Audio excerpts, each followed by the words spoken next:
সেখানে কিন্তু ইসিআইয়ের কিন্তু একটা র্যান্ডাম চেকিং হওয়া দরকার, 1 নম্বর। 2 নম্বর যে তাহলে কমিশনের নজর কোথায় দিতে হবে। 1 নম্বর হচ্ছে তাদের ক্ষেত্রে দেখবে তারাও ওয়েট করছে, যখনই এগুলো কাটবে তখন শেষ মুহূর্তে এসে যাবে, কিছু করার থাকবে না। তো অভিজ্ঞতা রয়েছে এই ব্যাপারে, আমাদের তো পূর্ব অভিজ্ঞতা রয়েছে। তো যার জন্য আমাদের রাজ্যে কিন্তু সুষ্ঠুভাবে এবং মানে নির্বিঘ্নে কিন্তু তাহলে কিন্তু এসআইআর সম্পন্ন করা হবে।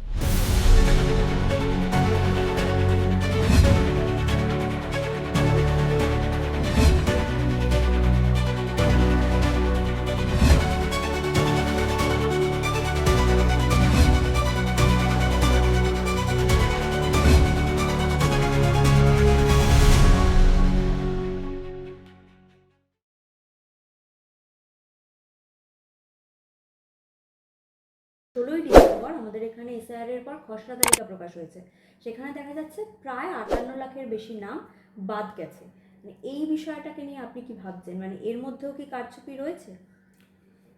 দেখো, সবাইকে তোমার চ্যানেলের সব দর্শক বন্ধুদের আমার প্রীতি শুভেচ্ছা এবং নমস্কার আমি জানিয়ে শুরু করছি যে এখানে একটা কারচুপি বা একটা ঘোটালা বা ঘাপলা একটা হওয়ার সম্ভাবনা কিন্তু রয়েছে, এটাকে অস্বীকার করার কোনো জায়গা নেই।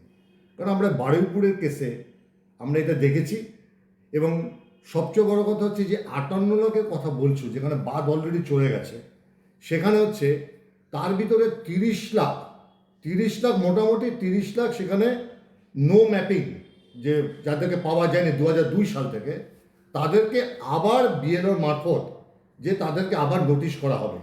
এবং কয়েকদিন আগে এই আমাদের রাজ্য নির্বাচন কমিশনার মনোজ আগরাল উনি বললেন যে 1.37 crores এতগুলোকে শনাক্ত করা হয়েছে যারা সন্দেহের তালিকায় রয়েছে। তার আগে বলি 30 লাখের মধ্যে যাদের রয়েছে তাদের মধ্যে মৃত ভোটার ছেড়ে, মানে মৃত ভোটার 24 লাখ ছেড়ে দিয়ে তার ভিতরে যে নিখোঁজ ভোটার হয়েছে 12 লাখ, ট্রান্সফার্ড হয়েছে 20 লাখ, আর ধরো ভুয়ো ভোটার 1.5 লাখের মতো আছে, মিলিয়ে ধরো একটা 30 লাখ একটা লামসাম নিয়েছে। ফলে এই 1.37 যে লাখ যাদেরকে সন্দেহ তালিকায় রয়েছে 1.37 crores, তার সাথে গিয়ে তোমার যোগ হচ্ছে 30 লাখ, মানে 1.67। এই 1.67কেই কিন্তু এখন আবার তাদের তথ্য কিন্তু যাচাই করা হবে। এই হচ্ছে 1 নম্বর। পরের প্রশ্ন তুমি কি বললে আমাকে? মানে এই যে গোটা বিষয়টাই 1.67 crores এর লোক, এদের যে সময়সীমাটা দেওয়া হয়েছে 7ই ফেব্রুয়ারির মধ্যে, হিসাব করে দেখা যায় 45 ডেজ। এত কম সময়ের মধ্যে এত তথ্য যাচাই করা সম্ভব? দেখো, এখানে একটা কথা, তার আগে একটা কথা বলি, যে দেখা যাচ্ছে যে 14 ফেব্রুয়ারিতে ফাইনাল লিস্ট তৈরি করবে, ফাইনাল লিস্টটা আউট হবে। তার ভিতরে ওরা কি করছে, 7ই ফেব্রুয়ারি অবধি শুনানি চলবে। 7ই ফেব্রুয়ারি থেকে 14 ফেব্রুয়ারি, এখন যে ধরো আজকাল থেকে যদি শুরু হয় নোটিশ দেওয়াটা, তাহলে মোটামুটি 45 ডেজ যে এটা রয়েছে, এটা তুমি মানে একদম ঠিক বলেছো, একদম ঠিক বলেছো। এখন তার উপরে আরেকটা যেটা গিয়ে এসে দাঁড়াবে, সেটা হচ্ছে এতদিন পর্যন্ত 6 যে ফর্ম নাম্বার 6 যারা নতুন ভোটার, সেই নতুন ভোটারদের পাশ কয়েক লক্ষ ভোটার যারা অ্যাপ্লিক্যান্ট হয়ে পড়ে আছে, তাদেরও কিন্তু একই পর্যায়ে কিন্তু শুনানি চলবে বলে আমরা জানতে পেরেছি। তাহলে এর আগে আমরা একটা কথা বলি, যে এখন হচ্ছে যেটা আমাদের মূল প্রশ্ন যেখানে রয়েছে, তুমি যেটা প্রশ্ন করলে আমাকে, সেটা হচ্ছে কারচুপি হওয়ার সম্ভাবনা রয়েছে কিনা বা ঘাপলা হওয়ার কোনো সম্ভাবনা রয়েছে কিনা। সে তার পরিপ্রেক্ষিতে বলি যে প্রি এক্সিস্টিং যে ডিও, মানে তোমার হচ্ছে ডাটা এন্ট্রি অপারেটর যারা রয়েছে, তাদের সম্পর্কে আমরা অভিযোগ বারুইপুরে আমরা পেয়েছি যে সেখানে কি করে রাজ্যর কোনো এক প্যাক সংস্থা একটা রয়েছে যাদের দ্বারা তারা প্রভাবিত বলে অনেক অভিযোগও আমরা পেয়েছি। এবং বিরোধী দল নেতা হামেশাই অভিযোগ করে এই প্যাক বলে একটা সংস্থা রয়েছে, তারা নাকি সেই কন্ট্রাকচুয়ালের সেই কাজগুলো এই ডাটা এন্ট্রি অপারেটার্সের তারা হচ্ছে কাজ করছে। ফলে সেখানে কিন্তু ইসিআইয়ের কিন্তু একটা র্যান্ডাম চেকিং হওয়া দরকার, 1 নম্বর। 2 নম্বর হচ্ছে যে সিস্টেম জেনারেটেড SMS যাদেরকে পাঠানো হবে, সেটা শুনলাম আজ থেকেই নাকি পাঠাচ্ছে নোটিশ। ফলে সেখানে যত কেউ পেল না, কেউ হয়তো পায়নি, হয়তো তার হিয়ারিং ডেট চলে গেল। ফলে সেই সিস্টেম জেনারেটেড যদি SMS-গুলোকে একটা কপি বা একটা কপি যদি ইসিআইকে পাঠানো হয়, তাহলে ভবিষ্যতে যদি কোনো অভিযোগ আসে, তাহলে সে কিন্তু সেখানে কিন্তু ইসিআইকে ডাইরেক্ট অনলাইনে কিন্তু অ্যাপ্লাই করতে পারবে। ফলে এই সিস্টেম জেনারেটেড SMS এটা কোথা থেকে পাঠানো হবে, সেটা হচ্ছে ইআরও অফিস থেকে পাঠানো হবে। ফলে আগামী দিনে যদি কোনো ভুল ত্রুটি ধরা পড়ে, তাহলে কিন্তু সেখানে কিন্তু একটা কপি থেকে যাবে, মানে আমাদের সেই তোমার এই শিক্ষাদের সেই তোমার ওয়েবার সিটের মতো মনে করে দেখো তুমি। আর এই ডিএও এবং এইআরও এরা যদি ডিসঅ্যালাউড করে কাউকে যে সে ভোটার হতে পারবে না, তার মানে তথ্য যাচাই করার পরে বললো যে ডিসঅ্যালাউড করে দিল, তাহলে কি হলো, সেখানে দেখতে হবে সেখানে যেন এই ডিওরা ডাটা এন্ট্রি অপারেটার্স যেন কোনো মতে যেন সেখানে এই বারুইপুরের মতো যেন সেখানে কোনো তাদেরকে যেন নথিভুক্ত না করাতে পারে। সেখানে কিন্তু ইসিআর কিন্তু কড়া পদক্ষেপ এবং কড়া নজর থাকা কিন্তু দরকার। এবার দ্বিতীয় কারণ যেটা বলছি সেটা হচ্ছে যে আমাদের রাজ্যে আমরা দেখেছি বেশ কিছু অনুপ্রাণিত ইআরওরা রয়েছে। ইআরও হচ্ছে সর্বসভা, তারাই হচ্ছে ফাইনাল অথরিটি, তারাই সিগনেটারি। এই ইআরওরা হচ্ছে WBCS এর বা তারা এক্সিকিউটিভ অফিসার আমাদের, এবং তাদের নিয়ন্ত্রণে নবান্ন থেকে। ফলে প্রমোশন, ট্রান্সফার সব কিছু তাদের নবান্ন থেকে নিয়ন্ত্রণ হয়। হোয়ারেস এই ইআরওরা তারা হচ্ছে অধিকাংশ ক্ষেত্রে দেখা গেছে তারা হচ্ছে তারা এক্সিকিউটিভ। ফলে তাদেরকে সেটা নিয়ন্ত্রণ করে, সেটা হচ্ছে ডিপার্টমেন্ট অফ প্রসিডিওরে তাদের ট্রান্সফার, বদলি হোক বা ধরো তোমার কর্মক্ষেত্র উন্নতি, সেগুলো সব হয়। ফলে এই ভবিষ্যতে এটাও একটা দেখার ব্যাপার আছে যে এইআরওদের কাঁধে ভর দিয়ে যেন এই তোমার হচ্ছে ইআরওরা যেন সেখান থেকে যেন কাজ তাদের হাসিল করতে না পারে। এবং থার্ড পয়েন্ট যেটা হচ্ছে এতদিন বন্ধ থাকার পর যে সেখানে দেখা গেছে যে ফর্ম 6-এ নতুন করে আবার ভোটার তারা হচ্ছে অ্যাপ্লিকেশন তাদেরকে গ্র্যান্ট করবে, তাদের হিয়ারিং হবে। ফলে এসআইআর এর হিয়ারিং একদিকে, যেটা তুমি লাস্ট প্রশ্ন আমাকে করেছো, এসআইআর এর হিয়ারিং একদিকে, আরেকদিকে ফর্ম 6-এর হিয়ারিং, এই দুটো না আবার যেন গুলিয়ে না যায়। সেখানে যেন আবার সিলেক্টেড বেশ কিছু লিস্ট যেন সেখানে না ঢোকানো হয়। সেক্ষেত্রে কিন্তু সেটা কিন্তু ইসিআই এর কিন্তু নজরদারি তাদের প্রয়োজন রয়েছে। আমরা যেটা জানতে পেরেছি, যে সূত্র মধ্যে যেটা জানতে পেরেছি, সেখানে হচ্ছে যে 1.37 + 30 লাখ যেটা বলছিলে তুমি, সেখানে একটা পাসপোর্ট যাদের আছে সেখানে বায়োমেট্রিক্স আঙুল ছাপ দিয়েছিলে। ফলে সেই আঙুল ছাপ, পাসপোর্টের আঙুল ছাপ, আধার কার্ডের আঙুল ছাপ, এগুলো মিলিয়ে দেখা হবে। সুতরাং পাসপোর্ট যাদের আছে তাদের ক্ষেত্রে কিন্তু নোটিশ নাও আসতে পারে, যেটা ব্যাংকিংয়ের ক্ষেত্রে কিন্তু করা হয়েছে। আর দ্বিতীয় নম্বর হচ্ছে যে এই সাপ্রেস অফ দ্য ফর্ম 6, মানে কি ফর্ম 6-এ যারা অ্যাপ্লাই করেছিল তাদের জন্য সাপ্রেস করা না হয়। কেন? আমরা অতীতে আমরা দেখেছি হয় তাদের সাপ্রেস করে দেবে ইআরও বা তাদের পুরো ডিপার্টমেন্ট, বা অতি সক্রিয় মানে প্রোঅ্যাক্টিভ হয়ে গেল যে তাদের কিছু পাঠানো লোককে তারা শুধু ফর্ম 6-এ অ্যাপ্লাই করার সুযোগ দিল, হিয়ারিংয়ের সুযোগ দিল, সেটাও যেন না হয়। তাহলে আলটিমেটলি কি দাঁড়ালো যে তাহলে কমিশনের নজর কোথায় দিতে হবে? 1 নম্বর হচ্ছে এই সিস্টেম জেনারেটেড SMS, সেখানে কিন্তু কমিশনের কড়া নজর কিন্তু তাদের থাকা উচিত। 2 নম্বর হচ্ছে এই ডিও তোমার, তারপরে হচ্ছে তোমার এইআরও, তারপরে ডিও, এদের মধ্যে একটা সিম্বায়োটিক একটা রিলেশনশিপ একটা তৈরি হয়েছে। এই সিম্বায়োটিক রিলেশন কি, মানে বেনিফিটেড, সবাই একটা দলের মধ্যে হয়ে গেল, যে একটা মানে তুমি বুঝতে পারছো যে এই রিলেশনটা হচ্ছে যে ধরো আমাদের যে মিউচুয়ালিজম যেটা আছে, মিউচুয়ালিজমকে আমরা বেনিফিটেড হলাম, মানে এমন একটা কাজ করলাম যেটা আমরা বারুইপুরের ক্ষেত্রে বারবার দেখেছি। ডিও, এইআরও, তারপরে অপারেটার্স, এটা সব যোগসাযোগ একটা করেছিল।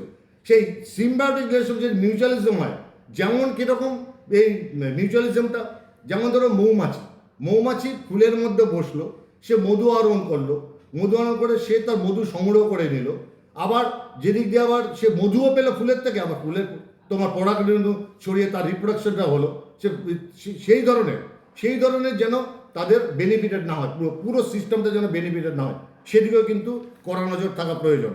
আর হচ্ছে কি, তার জন্য দরকার ইসিআই এর র্যান্ডাম ভিজিট। এই সময় মানে তোমার যখন এই হিয়ারিং যখন হবে তখন র্যান্ডাম ভিজিট থাকা দরকার। তাহলেই কিন্তু আমাদের রাজ্যে কিন্তু সুষ্ঠুভাবে এবং মানে নির্বিঘ্নে কিন্তু তাহলে কিন্তু এসআইআর সম্পন্ন করা হবে। না, এই যে আপনি ফর্ম 6 এর কথা বললেন, সেখানে কয়েক লাখ ভোটার নতুন করে এন্ট্রি করেছে। হ্যাঁ। আর অন্যদিকে আমরা দেখছি যে 1,67,00,000 ভোটার অলরেডি আগে থেকেই রয়েছে যারা সন্দেহের তালিকায়। আর এই টোটালটার হিয়ারিং এর সময় 45 দিন। কি করে সম্ভব এত কম সময় এত লোকের হিয়ারিং? চাপ পড়ে যাচ্ছে না এসআইআর? দেখো, আমরা এসআইআর প্রথম যখন আমাদের 4 জানুয়ারি, আমাদের 4 ডিসেম্বর বোধহয় দিয়েছিল না লাস্ট ডেট, তারপরে 7 দিন এক্সটেনশন করলো। কাল দেখবে, গতকাল মনোজ অগরওয়াল একটা কথা বলেছে, যখন এক সাংবাদিক তাকে প্রশ্ন করেছিল যে এই কম সময়ের মধ্যে কি হওয়া সম্ভব, বলে দেখি, যদি তা না হলে এক্সটেনশনও হতে পারে। ফলে নির্বাচন কমিশনের পুরো এখতিয়ার রয়েছে তাদের টাইমের ব্যাপারে, নির্বাচন কমিশনের পুরো এখতিয়ার রয়েছে তাদের সেই সময়সূচি অদল বদল করা। সম্ভবত আরও বেশ কিছু কর্মকর্তাকে নিয়ে তারা হয়তো সেই সময় সম্পন্ন করতে পারে, আর যদি না করতে পারে তাহলে হয়তো সময় বাড়ানো হলেও হতে পারে। না, তার তার মানে ইলেকশন কমিশনকে পুরো ব্যাপারটার মধ্যে বেশি করে নজর দিতে হবে, নাহলে যে কোনো মুহূর্তে তো এই নতুন এন্ট্রি ভোটার বা ওই যে ভুয়ো ভোটার বা আমরা যেটা সন্দেহজনক ভোটার বলছি, এই দুজনের মধ্যে মিক্স ম্যাচ হয়ে যেতে পারে। একদম একদম একদম তাই, একদম তাই। যার জন্য তুমি দেখো, আমাদের এখানে কেউ কেউ বলেছিল, কোনো কোনো রাজনৈতিক নেতা, এসআইআর করতে দেব না, তারপরে বলে নো এসআইআর, এই কথা আমরা শুনেছি। কিন্তু এসআইআর শুরু হওয়ার পরে যেই প্রথম থেকে যে লিস্টগুলো বেরোয়নি, যে ভেবেছিল যে এই লিস্ট বেরোলে বিরাট হাঙ্গামা হবে, এখানে কিন্তু ইসিআই কিন্তু একটা সাংঘাতিক একটা কৌশল নিল, কিন্তু সবার নামটা তুলে দিয়ে এখন কিন্তু ঝাড়াই বাছাই হবে, এখন ছাঁটাই হবে, এখন স্ক্রুটিনি হবে, এখন হিয়ারিং হবে। সুতরাং কোনো গণ্ডগোলও হলো না, যারা ভুয়ো ভোটার তারা আরামসে বেরিয়ে যাবে। তাহলে যারা ফর্ম জমা দেয়নি বা তাদের যখন হিয়ারিং হচ্ছে, সেই সময় যারা নতুন হিয়ারিং এ আসছে, তাদের দুটো ফর্ম যদি একসাথে হয়ে যায়? সম্ভাবনা রয়েছে, তাই তো বললাম, সম্ভাবনা রয়েছে সেখানে। সেই কারণে বললেন ইসিআইকে নজর দিতে হবে, কড়া নজর দিতে হবে, দুটোকে যেন আবার মিলিয়ে না দেয়, গুলিয়ে না দেয় মানুষের মধ্যে, যে আমরা এখন খুব ব্যস্ত আছি এসআইআর নিয়ে, ফর্ম সিরিজ আমরা নেব না, কত কিছু সিলেক্টেড হতে পারে। আমাদের তো অভিজ্ঞতা রয়েছে এই ব্যাপারে, আমাদের তো পূর্ব অভিজ্ঞতা রয়েছে, তো যার জন্য সেখানে কড়া নজর দেওয়া প্রয়োজন ইসিআইয়ের। আর যদি ইয়ারোরা, যারা আপনি কিছু অনুপ্রাণিত ইয়ারো যারা, হ্যাঁ, তারা যদি কোনোভাবে তার মধ্যে কারচুপি করে, তাহলে কি হবে? সর্বক্ষেত্রে ইসিআই এর কড়া নজরদারি থাকা প্রয়োজন। এখন যে এসআইআর এ যাদের নাম বাদ গেছে সেটা বড় কথা নয়, এখন মেন কাজ এখন শুরু হলো, কিন্তু এই যে হিয়ারিং যেটা হবে, এখন শুনানি চলবে, এখান থেকেই কিন্তু মেন এসআইআর এর কাজ শুরু। মানে এখন আমরা যাদের নাম ভোটার লিস্টে দেখতে পাচ্ছি, তারা পুরোপুরি নিশ্চিন্ত নয়? একদম নয়, তাদের সন্দেহ তালিকা রয়েছে 1.37 crores বলেছে, এত কোটি তাদের সন্দেহের তালিকা রয়েছে। তাদেরকে নোটিশ বলছে, তোমাকে বললাম যে পাসপোর্ট যদি ম্যাচ করে যায় তাদের হয়তো আসবে না। পাসপোর্টে যে সেখানে বায়োমেট্রিক্স দেওয়া আছে, আঙুলের ছাপ দেওয়া আছে, ওটার সাথে পাসপোর্টের সাথে মেলাবে, আধার কার্ডের মেলাবে। তারপরে ব্যাংকিং সিস্টেম আছে, যারা ব্যাংকের অ্যাকাউন্ট আছে তাদের সাথে করবে। দেখো, সবচেয়ে বড় কথা হচ্ছে ওখানে একটা তোমার রয়েছে, তোমার মানে সুপার ইআই এর ফেসিলিটিগুলো কিন্তু নির্বাচন কমিশন নেবে, সেটা হয়তো প্রকাশ্য তারা বলবে না, কিন্তু সেখানে আমরা বিহারের ক্ষেত্রে কিন্তু আমরা পেয়েছি যে 56 স্বরে কোন একজন এসেছিল পাকিস্তান থেকে, তাকে কিন্তু আলটিমেটলি সে কিন্তু ইয়ারও কিন্তু পাস করে দিয়েছিল, কিন্তু তাকে কিন্তু ধরেছে কিন্তু। ফলে এই যে তুমি ইসিআইকে অতটা কাঁচা বা নরম মনত করার কোনো কারণ নেই, তাদের হাতে প্রচুর পরিমাণে টেকনিক্যাল নোহাও তাদের সাংঘাতিক বেশি। ফলে একটা না একটা সময় হয়তো পুরো মাত্রায়, যেটা বিরোধী দলরা বারবার বলছিল, হয়তো পুরো মাত্রায় এসআইআর করাতে হয়তো পুরোটা করা যাবে না, পুরোপুরি হবে না, কিন্তু কিছুটা তো হবে, অনেকটা তো হবে। তাই আমরা আশা করব পুরোটাই হোক, রাজ্যবাসী হিসাবে আমরা চাইব বাংলায় পুরোটাই ভালো কথা হোক এসআইআর। না, আপনি যেটা বললেন যে একটা সিস্টেম জেনারেটেড এসএমএস, এটা যদি না পৌঁছায়, কেউ তো জানতেও পারছে না যে তার হিয়ারিং চলছে, হিয়ারিং শেষ হয়ে গেল, পরবর্তীকালে কি হবে, তার নামটা তো বাদ চলে যাবে। এটাই তো তোমাকে আমি কারচুপির কথা বলছি, এখানেই তো সে বলছি যে তার জন্য কপি টু ইসিআইকে দাও, সেখানে একটা কপি পাঠাও, ইনফরমেশন দাও ইসিআইকে, যে এখানে যদি কেউ না পায়, পরবর্তী সময় কেউ যদি অনলাইনে অভিযোগ জানায়, ইসিআই সেখান থেকে বার করতে পারবে। কেন গেল না সেখানে? হতেই পারে, এত বড় কাজে হতেই পারে, ভুল ত্রুটি হতেই পারে। সেই কারণে তো বলছি ইসিআইকে কড়া নজর দিতে হয় সেখানে। তার মানে তো ফাইনাল লিস্ট বেরোচ্ছে যেদিন, হ্যাঁ। সেদিনই তারা জানতে পারছে তাদের একদম নামটা নেই। একদম একদম তাহলে একদম। তখন তো তাহলে আবার নতুন করে নাম এন্ট্রি করতে অনেকটা সময় বেরিয়ে যাবে। সেখানে কিছু ইসিআই কোনো পরবর্তী পদক্ষেপ নেবে, যেসব অফিসার জড়িত থাকবে তাদের এগেনস্টে নেবে। আর সেক্ষেত্রে নির্বাচনটাও পিছিয়ে যাচ্ছে অনেকটা সময়। যদি এই মানে এই ভোটার যারা রয়েছে তাদের নাম হয়তো বাদ চলে গেল, কিন্তু তারা জীবিত আছে বা নিজের স্থানেই আছে, ডকুমেন্টও ঠিক আছে, তাদের কারণে তো আবার ভোটও পিছিয়ে না যাচ্ছে। দেখো, এসআইআর কমপ্লিট না হলে কিন্তু নির্বাচন হবে না, এটা প্রথম থেকেই বলছি। এসআইআর কমপ্লিট হবে, তারপর নির্বাচন হবে। ফলে এসআইআর যতক্ষণ পর্যন্ত না পুরোপুরি কমপ্লিট না হবে, তাতে এপ্রিল মাস চলে যাক, মে মাস চলে যাক, সেপ্টেম্বর চলে যাক, কিন্তু এসআইআর কমপ্লিটটা করবি।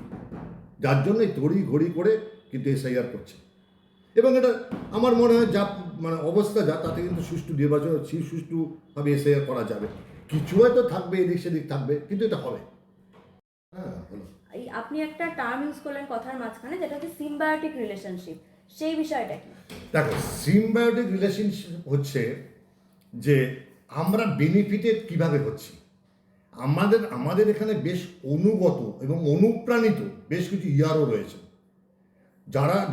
যারা নবান্নর প্রতি তাদের একটা মানে বেশ কম আছে, একটা টান রয়েছে, বেশ আকর্ষণ রয়েছে নবান্নর প্রতি। তাদের যদি তারা AERO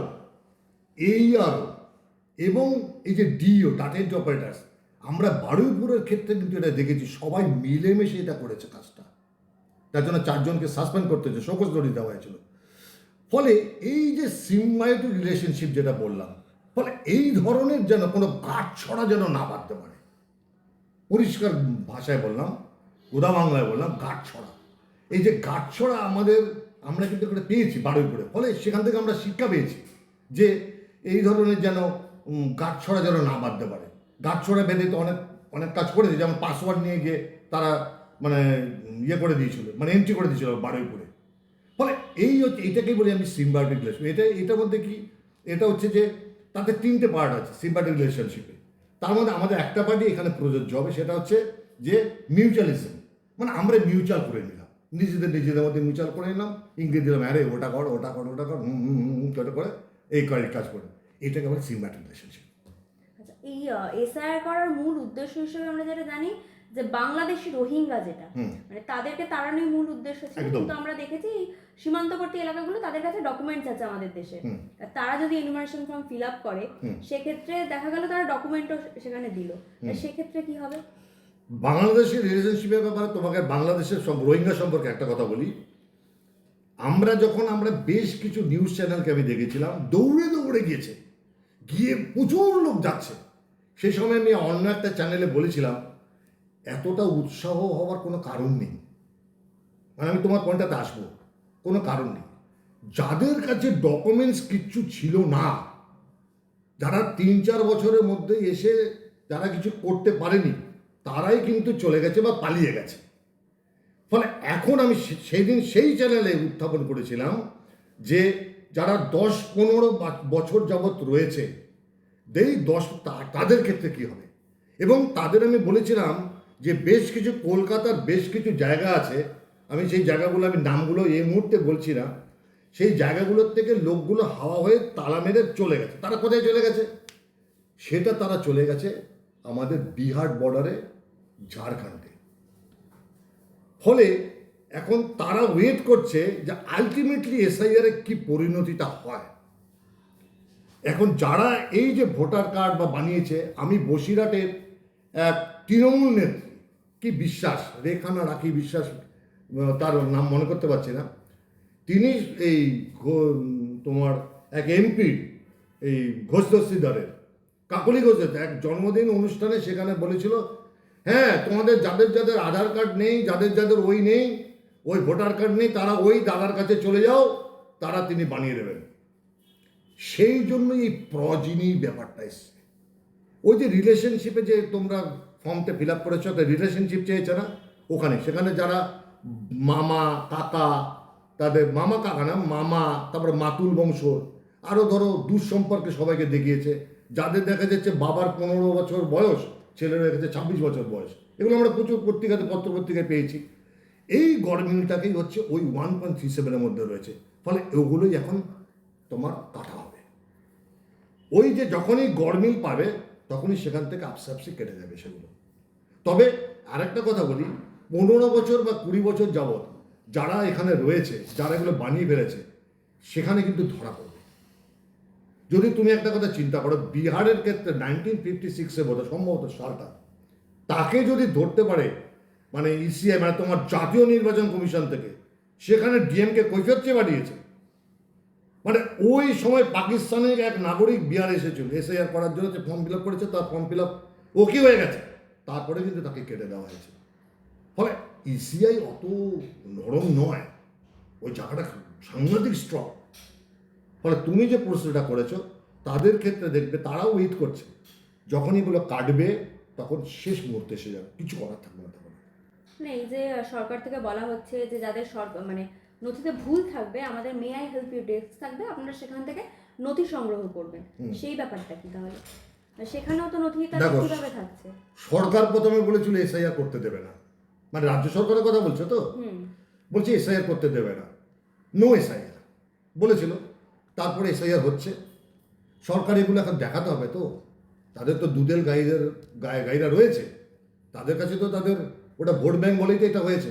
আজ পশ্চিমবঙ্গের বাংলার যে অবস্থা, তাতে তোমার বাঙালির অস্তিত্ব, সেখানে বিরোধী দলগুলো বলছে বাংলায় বাঙালিদের অস্তিত্ব এখন বিপন্ন হয়ে পড়েছে। ফলে তারা তাদের কাজ করুক, ইসিআই তাদের কাজ করুক, ইসিআই যেটা ঠিক মনে করবে, সুপ্রিম কোর্ট বলেই দিয়েছে ECI is the final authority, কনস্টিটিউশনের 324-25 পুরো মাত্রায় তাদেরকে পাওয়ার দেওয়া আছে। ফলে ইসিআই যা ঠিক করবে সেটাই ফাইনাল। আর তাদের যদি কারো অভিযোগ থাকে, তাহলে ইসিআইয়ের কাছে যাও বা সুপ্রিম কোর্টে যাও না, সেখানে তোমাদের সুরা হয়ে যাবে।